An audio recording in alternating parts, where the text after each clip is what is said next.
Hi everybody, my name is Jaden. I'm Yah. I'm Jason. I'm Caden. And we are the Yahoo and the Torah YouTube channel. Thank you so much for hanging out with us. We appreciate y'all. We thank y'all for being part of this. Jade, why'd you have a grin? No. Nothing? You had a good grin moment? Nothing? Can't share the grin moment? All right. Well, good morning, everybody. We thank you guys for hanging with us. We are a little tiny family out in the middle of a wild and rambunctious jungle. And we are the people that believe that the laws, statutes, and commandments of our Creator that are found in Genesis, Exodus, Leviticus, Numbers, and Deuteronomy, which is referred to as the Torah, which is what people call the laws of our Creator, which majority of all the religions out there have said they don't need to keep the laws. They don't want to keep the laws, and they don't. There's no reason for them to keep the laws, and that may be true in their minds, but as far as what scriptures say, it is not the truth. The truth is that our Creator has set a way forward, a way that we can meet up with Him in the Shamayim, a way to meet up with His Son, a way to be accepted into the next generation that is coming, that the world is coming. And if we are unable to bend our knee to the higher power, unable to fall into obedience, unable to change our ways from these worldly ways where we look like the world and smell like the world and talk like the world and essentially are the world, then the world isn't a place that is saved. Most of the people out there are not saved. When you look at scriptures, it says the only people that are saved are the people that are keeping commandments and the people that have the faith of Messiah YAHOSHUA, who most know as Jesus the Christ. There were no J's in Hebrew, so the man's name was never, ever Jesus, but I suppose I digress. Gentlemen, how you guys doing? Good. All right. Let us give us a little bit of a quick recap of who, what, where, why, and what. And before we do that, I will give you guys a quick recap. Yesterday, Boss Clan finished our Bible project. There was a lot of people involved in this, not just Boss Clan, but there were a lot of people on the outside. I want to give a huge shout out and a huge virtual hug to anybody that participated in this Bible project. And it has been going on over a year. We're going to try to calculate today exactly how many hours we believe that we have put into this. My guess is it's over 100,000 hours combined, at least. And we will find out once we start adding these numbers in. But we have finished a final revision of a scriptures that is not on the market. That is nowhere out there to be found. The only people that hold this manuscript are a bunch of criminals that do a very bad things in the world. And so this is the pre-order. There are under 900 left that you can get of these scriptures. We're only ordering 1,000 of them. Everything is over. We're waiting right now for everybody in India to do their jive. Everything's been paid for. All the paper's been ordered, and we are now simply awaiting them to do their work. And I'm going to do a video a little bit later today and show you guys what the final pages look like with Yah Scriptures. And it is absolutely a beauty.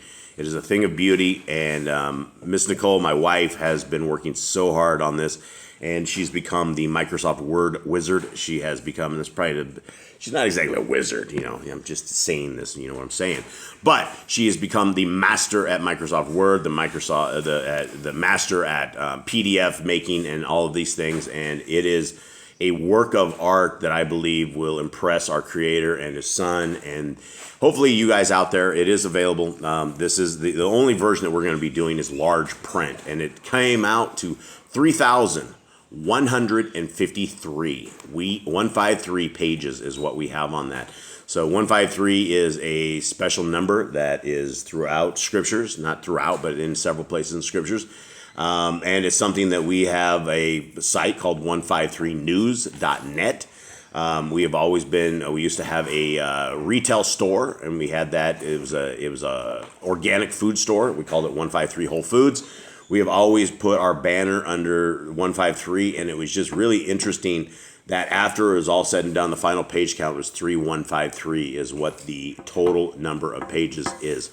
So with that, guys, you guys can get this right now. I would strongly suggest if you guys want to grab these, I do believe they will go pretty quick once we get closer to the shipping time. If you guys want to download the PDF, Now, this PDF is actually older now because this is revision 4. The scriptures that are going out is revision 5. And so Miss Nicole, in a while, she will get this PDF updated, which will be the exact same copy as are the scriptures that are going out. And so you can download both those. They're absolutely free of charge. Now, back to the who, what, when, where, why, and what. We are on chapter 11 of Joshua, YAHOSHUA. Jaden, tell me where we're at, what's happening here, what's the scoop? Joshua and the people, they started Jericho. They took over that land. Then they started taking over the next lands, and they have been conquering land after land. They made a bad deal with some people that tricked them. They thought they were a faraway nation. They were just actually one of the nations nearby. And then they got tricked by them, and so the people made a deal, so they had to live there. So they became basically slaves to Israel, but they still had to be there. Joshua asked Yah to make the sun stand still, and still a whole bunch of hail came down and killed the people that escaped, so that the people didn't escape. So Yah was fighting for his people, and he told him that he'd fight for them, and he did. And so they're just conquering the lands right now and taking out all the evil kings and evil places. All right. Eli, Yep. Do you say more than 3 words? No. That's 1 word. Do you say anything else? Nope. No, there's 2. All right, great. Cade, do you say anything? Do you say more than 2 words? Yeah. There's 1. Nothing else? All right, between the 2 of you, you got 3 words in. All right, we're good. Chapter 11, here we go. And it came to be, when Yavin, sovereign of Katzor, heard that he sent to Yobab, sovereign of Madon, and to the sovereign of Shimron, and to the sovereign of Akshaph, and to, excuse me, and to the sovereigns who were from the north, in the mountains and in the desert south of Kinneroth, and in the low country, and in the heights of Dor on the west, the Canaanites in the east and in the west, and the Amorite, and the Kittite, and the Perizzite, and the Jebusite in the mountains, and the Kiwite below Kerman in the land of Mitzpah. And they went out, they and all their armies with them, as many people as numerous as the sand on the seashore, with very many horses and chariots. Now, the Bible always talks about this. It always says as many as the sand on the seashore, and I find that very interesting. Either could be really exaggerated, or maybe there is that many people. Dude, you could take 2 handfuls of sand and have more than this army. I mean, there's a lot of sand, but it is what scriptures say. It's also been, 40 years? So they've probably doubled or tripled in people. Maybe Since Moses, right? Since they left Egypt, we let something 2 million people or something. Yeah, but we're not talking about them. We're talking about the people that were coming against them. There's numerous armies with them. Is it 5? It's talking about all these different peoples. It has nothing to do with the people of Yisrael at this point. This is talking about how many people are coming against the people of Yisrael right now. And they say it's as numerous as the sand on the seashore. 5. And all these sovereigns met together, and they came and camped together at the waters of Merom to fight against Yisrael. And Yahuwah said to Yahushua, do not be afraid of their presence.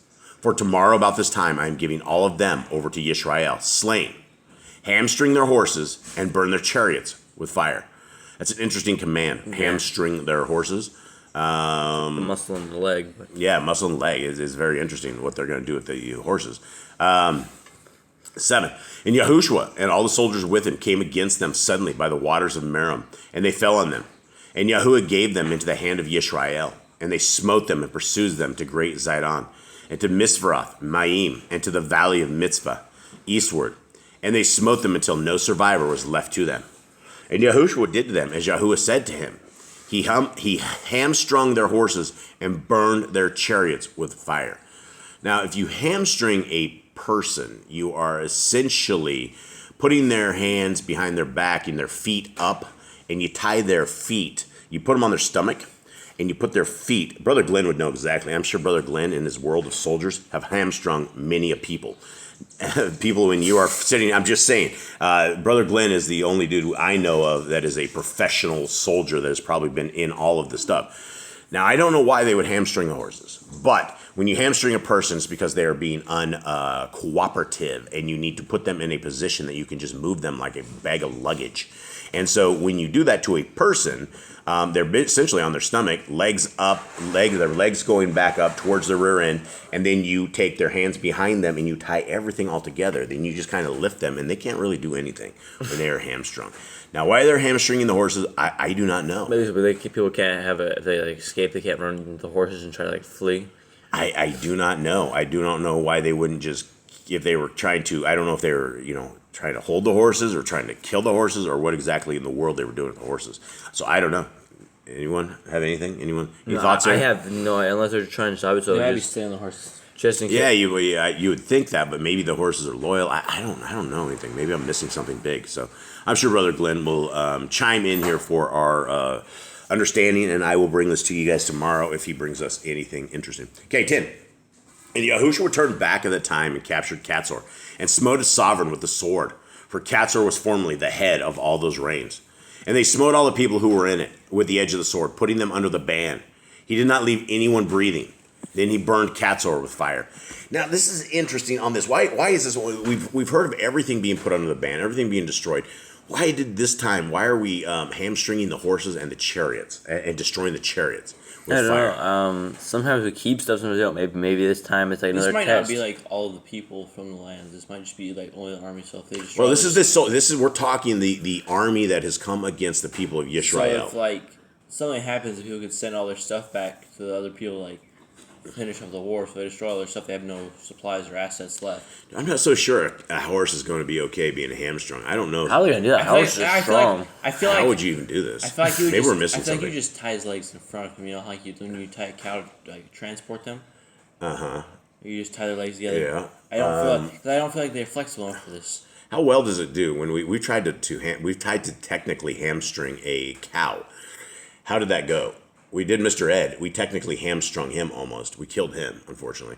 We didn't kill him. We wanted to kill him for meat. Yeah, we were killing. We accidentally killed him because we hamstrung him. Yeah, no, that was the thing is we did. Let me explain this a little bit more. That was like one of the most uneasy days of my life. We had our pet cow, Mr. Ed, who ended up goring Eli. Owned him one time. I think it was Eli's birthday, and Eli comes back, and it looks like he has like one shred of clothes on. Everything's been ripped. It looked like it'd been drugged through a knothole. It was incredible. And Mr. Ed, I just drug him to the ground, gored him across the ground.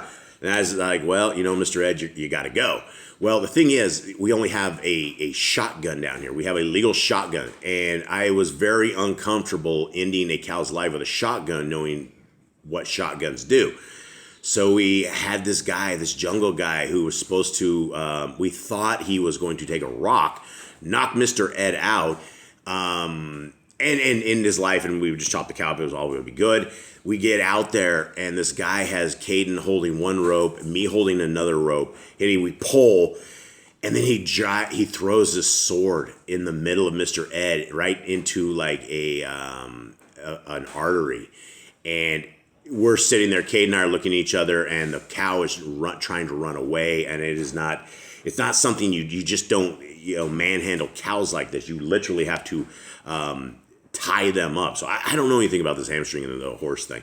Hopefully Brother Gillian can come across that. But that's our story of Mr. Ed. Yeah, we didn't hamstring and kill the cow. We did it, and we didn't realize it. I would have never, ever had this guy do what he did if I didn't know he wasn't like a professional cow killer. And so anyway, here we go. Anything else? Where are we at, gentlemen? I believe we're on 12. All right. We could be on 11, though. He burned cats with fire. Let me do 11 again. And they smote all the people who were in it with the edge of the sword, putting them under the ban. He did not leave anyone breathing. Then he burned cats with fire. And Yahushua captured all the cities of those sovereigns and all their sovereigns. And Yahushua captured all the cities of those sovereigns and all their sovereigns, and he smote them with the edge of the sword. He put them under the ban, as Moshe, the servant of Yahuwah, commanded. However, Yisrael did not burn any cities that stood on their mounts, but Yahushua burned only Katzor.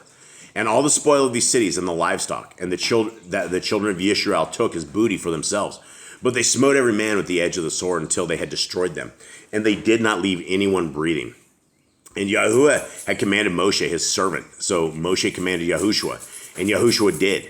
And so did Yahushua did. He did not turn aside a word of all that Yahuwah had commanded Moshe.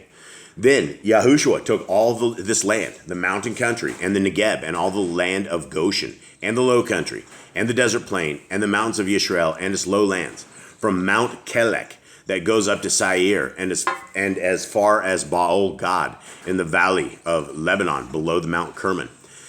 And he captured all their sovereigns and smote them and killed them. Yahushua fought with all the sovereigns for a long time. Who do you think killed more, David or Joshua? Like Joshua, he had a lot more people to wipe out. David went out and just killed 200 people just to get married. Yeah, he went and he just dealt with it was a full foreskin thing, wasn't it? Yeah. Yeah. He went 100, but he got 200. Yeah, he went the extra mile on that one. Joshua was like killing a whole bunch of like tribes and a whole bunch of people, but David was always against the Pelishites. Yeah, Pelishites, but there was always a war. I mean, how many people died? So I don't know. Guess? Anyone guess? I'm gonna say Joshua killed. I'm going with David. You're going David, Joshua? What do you got? Yeah. I think Joshua. You think Joshua? All right. Yeah, I don't know. I really don't know. Okay, where are we at? I mean, this dude's been in war since Moses, so he's been like 40 years of wars. Yeah, and he's there's a lot of people to kill off. Right, and then he's doing still more wars after that. Yeah, he ain't done. Okay, where are we at, gentlemen? We are on 19. Sure? Yep. There was not a city that made peace with the children of Yisrael except the Kewites, the inhabitants of Gibeon. All the others they took in battle. And these guys didn't actually make peace with them. They went and, they tricked them, and they got suckered. And so now they live amongst these people that were supposed to be destroyed and taken out. I put them in the army, make them in the front line. Right. For it was of YAHOSHUA to harden their hearts, that they should come against Yisrael in battle, in order to put them under the ban, so that they might have no favor, but that he might annihilate them as YAHOSHUA had commanded Moshe.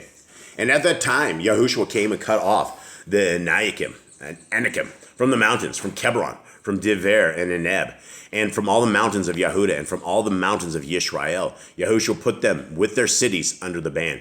Now, who are the Anakim? Those are the giants. The giants, yes. That was the whole point, and people just don't get it.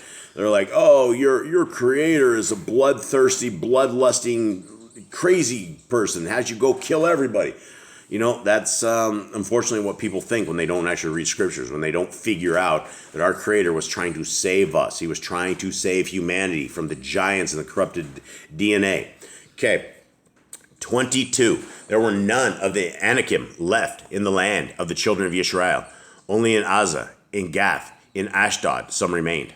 Thus YAHOSHUA took the entire land according to all that YAHOSHUA had said to Moshe.